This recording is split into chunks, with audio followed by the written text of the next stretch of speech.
Hello everybody. ഈ മനുഷ്യനെ എവിടെയെങ്കിലും കണ്ടു പരിചയമുണ്ടോ? കണ്ടു പരിചയമില്ലെങ്കിൽ ഈ മനുഷ്യൻ ഇയാൾ കണ്ട വലിയൊരു സ്വപ്നം അത് നമുക്ക് എല്ലാവർക്കും സുപരിചിതമാണ്.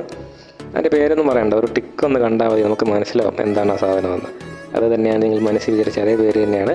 നൈക്ക് എന്ന് പറയുന്ന കമ്പനിയുടെ സ്ഥാപകനാണ് ഇദ്ദേഹത്തിൻ്റെ പേരാണ് ഫിൽ നൈറ്റ് എന്ന് പറയും. ഫിൽ നൈറ്റ് തൻ്റെ വളരെ ഫേമസ് ആയിട്ടുള്ള ഒരു ബുക്കുണ്ട്, അദ്ദേഹത്തിൻ്റെ ഒരു ഓർമ്മകൾ എഴുതിയിരിക്കുന്ന ബുക്കുണ്ട്, ഷൂ ഡോഗ്. പലരും അദ്ദേഹത്തിൻ്റെ ആത്മകഥ എന്നൊക്കെ പറയാറുണ്ടെങ്കിലും അദ്ദേഹത്തിൻ്റെ മെമ്മോറാണ്, ഓർമ്മകളാണ്. ഷൂ ഡോഗ് എന്ന് പറയും. ഷൂ ഡോഗ് എന്ന് പറയുന്ന ബുക്കിൻ്റെ അകത്ത് അയാൾ ഒരു ജേണി പറയുന്നുണ്ട്.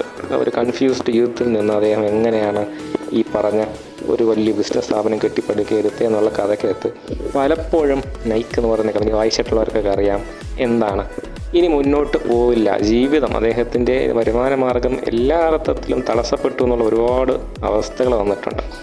അവിടെയെല്ലാം ഇദ്ദേഹത്തിൻ്റെ ഭാര്യയുമായിട്ട് ഡിസ്കസ് ചെയ്യുന്ന ചില രംഗങ്ങളുണ്ട്. അവിടെ ചോദിക്കും, ഇയാളുടെ ഭാര്യ ചോദിക്കും, ഇനി നമ്മൾ എന്ത് ചെയ്യും ജീവിക്കുക? അപ്പോൾ ഇയാൾ പറയുന്നൊരു മറുപടി, അതിലേക്ക് എത്താൻ വേണ്ടിയിട്ടാണ് ഇത്രയും കഥ പറഞ്ഞത്. ആ മറുപടി ഒന്നാണ്, ഞാൻ അക്കൗണ്ടിങ് പഠിച്ചിട്ടുള്ളവനാണ്, എനിക്ക് ലോകത്തിൽ എവിടെ പോയാലും ജീവിക്കാം, എന്തുകൊണ്ട്? എൻ്റെ അക്കൗണ്ടിങ്ങിലെ അറിവുണ്ട്. അപ്പോൾ ഈ നമ്മുടെ പുതിയ 4 വർഷ ഡിഗ്രി സിസ്റ്റത്തിൻ്റെ അകത്ത് അതുകൊണ്ട് തന്നെയാണ് അക്കൗണ്ടിങ്ങിനെ എന്തായിട്ട് കൊണ്ടുവന്നേക്കുന്നത്, ഒരു മൾട്ടി ഡിസിപ്ലിനറി കോഴ്സായിട്ട് കൊണ്ടുവന്നേക്കുന്നത്. എല്ലാവരും അറിഞ്ഞിരിക്കേണ്ട ഒന്ന്, അറിഞ്ഞു വെച്ചാൽ ലോകത്ത് ആർക്കും ജീവിതത്തിൽ ഏത് ഘട്ടത്തിൽ ഒരു ജോലി ഉറപ്പാണ്. അക്കൗണ്ടിങ്ങിനകത്തൊരു മേൽക്കൈ ഉണ്ടെങ്കിൽ അതുകൊണ്ട് തന്നെയാണ് നമ്മുടെ MDC ഇൻട്രൊഡ്യൂസ് ചെയ്യുന്നത്, accounting for every one.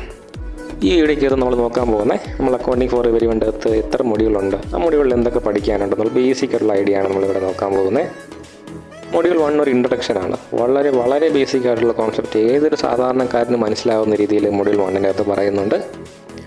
Module 2-ൻ്റെ അകത്ത് റെക്കോർഡിംഗ് ഓഫ് ട്രാൻസാക്ഷൻ അറിയാം. നമുക്ക് ഒരു ബേസിക് ഐഡിയ ഉള്ളവർക്ക് അറിയാം അക്കൗണ്ടിങ്ങിനകത്ത് നമ്മൾ എന്താ ചെയ്യുന്നത്. ഒരു ബിസിനസ് സ്ഥാപനം, ഓക്കെ, അവിടെ നടക്കുന്ന എല്ലാ ഫിനാൻഷ്യൽ ട്രാൻസാക്ഷനെയും ആദ്യം നമ്മൾ റെക്കോർഡ് ചെയ്യും. പിന്നെ പ്രോസസ്സ് ചെയ്താൽ ഒരുപാട് പ്രോസസ്സുണ്ട്, അതൊന്നും ഞാൻ പറയുന്നില്ല. നമ്മൾ എന്ത് കണ്ടെത്തും? ഈ ബിസിനസ് ലാഭത്തിലാണോ നഷ്ടത്തിലാണോ ഓടുന്നതെന്ന് കണ്ടെത്തും. അതിനുവേണ്ടിയാണ് ഈ വലിയ പരിപാടിയൊക്കെ ചെയ്യുന്നത്. അപ്പോൾ ഏറ്റവും ആദ്യത്തെ പരിപാടി എങ്ങനെയാണ് നമ്മൾ റെക്കോർഡ് ചെയ്യുന്നത്, ട്രാൻസാക്ഷൻ എങ്ങനെയാണ് റെക്കോർഡ് ചെയ്യുന്നത്, അതിൻ്റെ അകത്ത് എന്തൊക്കെ ശ്രദ്ധിക്കണം. എല്ലാവരും അക്കൗണ്ടിങ് ആദ്യമായിട്ട് പഠിക്കുന്നവരെല്ലാവരും പറയും എന്താണ്, നമുക്ക് ഡെബിറ്റും ക്രെഡിറ്റൊക്കെ എന്താണെന്ന് അറിയണമെന്ന് പറയല്ലേ.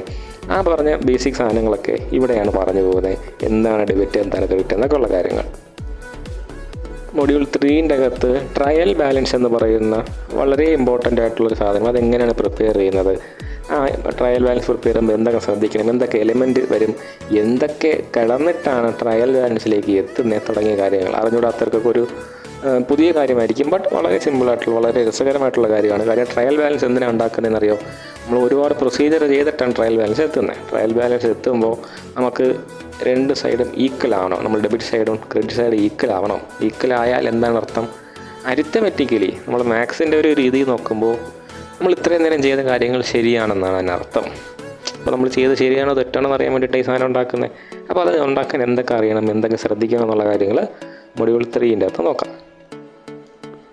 മൊഡ്യൂൾ 3 കഴിഞ്ഞാൽ മൊഡ്യൂൾ 4 പറയുന്നത് എങ്ങനെയാണ് ഈ പറഞ്ഞ ഫൈനൽ അക്കൗണ്ട് പ്രിപ്പയർ ചെയ്യുന്നത്. ഫൈനൽ അക്കൗണ്ട് എന്ന് പറയുമ്പോൾ എന്തൊക്കെ വരും? ട്രേഡിങ് പ്രോഫിറ്റ് ആൻഡ് ലോസ് ഒക്കെ കൊണ്ടുവരാം, പിന്നെ ബാലൻസ് ഷീറ്റ് വരാം, ബാലൻസ് ഷീറ്റിൻ്റെ അകത്തുള്ള കുഞ്ഞു അഡ്ജസ്റ്റ്മെൻറ്റുകൾ വരാം. ബേസിക് ആയിട്ട് അറിഞ്ഞിരിക്കേണ്ട എല്ലാ കാര്യങ്ങളും, അതായത് ആദ്യത്തെ 3 ചാപ്റ്റർ കവർ ചെയ്യുമ്പോൾ നിങ്ങൾ കോൺഫിഡൻ്റ് ആവും, ബേസിക് കാര്യങ്ങൾ മനസ്സിലായി. ഇതാണ് റിയൽ പ്രൊസീജിയർ. നിങ്ങൾ ഇവിടെ പഠിക്കുന്ന ഇതേ കാര്യം തന്നെയാണ് നിങ്ങൾ ഏത് ഇൻ്റർനാഷണൽ കമ്പനി പോയാലും ചെയ്യാൻ പോകുന്നത്. ചെറിയ എന്താണ് അഡ്ജസ്റ്റ്മെൻറ്റുകളുടെ കൂടുതലും കുറവൊക്കെ ഉണ്ടായാലേ ഉള്ളൂ. ബേസിക് സ്ട്രക്ചർ ഇത് തന്നെയാണ്, ഒരു സംശയമില്ല. അതാണ് അക്കൗണ്ടിങ്ങിൻ്റെ ഒരു വലിയ പ്രത്യേകത.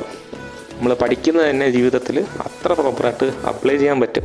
അപ്പോൾ അങ്ങനത്തെ കാര്യങ്ങളാണ് നമ്മൾ എന്ത് ചെയ്യുന്നത് ഈ മൊഡ്യൂൾ 4-ൻ്റെ അകത്ത് പഠിക്കുന്നത്. ആൻഡ് ഫൈനലി മൊഡ്യൂൾ 5 ഒരു ജനറൽ ടോപ്പിക്കാണ് കവർ ചെയ്യുന്നത്, ഫണ്ടമെൻ്റൽ ബഡ്ജറ്ററി കൺട്രോൾ. എന്താണ് ബഡ്ജറ്റ് എന്ന് പറയുന്നത്? നമുക്ക് വർഷത്തിലൊരിക്കൽ അല്ലെങ്കിൽ വർഷത്തിൽ 2 തവണ സർക്കാർ പ്രഖ്യാപിക്കുന്നു എന്നുള്ള കാര്യം മാത്രമേ അറിയാവൂ. അല്ലാതെ ബഡ്ജറ്റ് എന്ന് പറഞ്ഞാൽ നമ്മുടെ ജീവിതത്തിൽ എങ്ങനെ കൊണ്ടുവരാൻ പറ്റും, നമ്മുടെ ചെറിയ കാര്യങ്ങൾ എങ്ങനെ ബഡ്ജറ്റ് എഫക്റ്റീവായിട്ട് യൂസ് ചെയ്യാൻ പറ്റും, നമ്മുടെ സ്വന്തം ബാങ്ക് അക്കൗണ്ട് പോലും കൃത്യമായിട്ട് പ്ലാൻ ചെയ്ത് എങ്ങനെ ഒരു ഇൻവെസ്റ്റ്മെൻറ്റിലേക്കൊക്കെ നമുക്ക് എത്തിച്ചേരാൻ പറ്റും തുടങ്ങിയ കാര്യങ്ങളൊക്കെയാണ് ഇവിടെ പറയുന്നത്, 5th മൊഡ്യൂളിനകത്ത് പറയുന്നത്. അപ്പോൾ നമ്മൾ അക്കൗണ്ടിങ് അറിഞ്ഞു കഴിഞ്ഞാൽ നമുക്കിത് വളരെ ഈസി ആയിട്ട് ഹാൻഡിൽ ചെയ്യാൻ പറ്റും. അക്കൗണ്ടിങ് ചെയ്ത് കഴിയുമ്പോൾ നമുക്ക് എന്ത് മനസ്സിലാവും? ട്രൂ പ്രോഫിറ്റ് അല്ലെങ്കിൽ നമ്മുടെ ട്രൂ ബാലൻസ് എത്രയാണെന്നുള്ള കാര്യങ്ങളൊക്കെ നമുക്ക് അറിയാൻ പറ്റും. അങ്ങനെ ഒരു ധാരണ കിട്ടിക്കഴിഞ്ഞാൽ വളരെ ഈസി ആയിട്ട് ഈ സബ്ജക്റ്റ് ഹാൻഡിൽ ചെയ്യാൻ പറ്റും. പിന്നെ തുടക്കത്തിൽ പറഞ്ഞ പോലെ നിങ്ങൾക്ക് ഈ ഒരു സബ്ജക്റ്റ് ഒന്ന് മനസ്സിരുത്തി പഠിച്ചാൽ നിങ്ങൾക്കൊരു കരിയർ അല്ലെങ്കിൽ ഒരു സേഫ്റ്റി ഉള്ളൊരു ജോബ് കയ്യിലുള്ളതുപോലെയാണ്. സീരിയസ് ആയിട്ട് കാണുക. നമ്മുടെ വൈക്കോമേഴ്സിൻ്റെ ക്ലാസ്സസ് ഉണ്ടാവും, നമ്മുടെ ടെക്സ്റ്റ് ബുക്കുകൾ അവൈലബിൾ ആവും നമ്മുടെ ആപ്പിൻ്റെ അകത്ത്. എന്ത് ഡൗട്ട് ഉണ്ടെങ്കിലും താഴെ കമൻറ്റ് ചെയ്യുക. എവിടെ വേണമെങ്കിലും നമ്മളെ കോൺടാക്റ്റ് ചെയ്യാം. നമ്മുടെ നമ്പറും കാര്യങ്ങളൊക്കെ നമ്മൾ ഷെയർ ചെയ്യുന്നുണ്ട്. അപ്പോൾ ഒന്ന് കീപ്പ് ഇൻ ടച്ച്. നമുക്ക് വേണ്ട എല്ലാ സഹായങ്ങളും നമ്മുടെ ഭാഗത്തു നിന്നുണ്ടാവും. Thank you.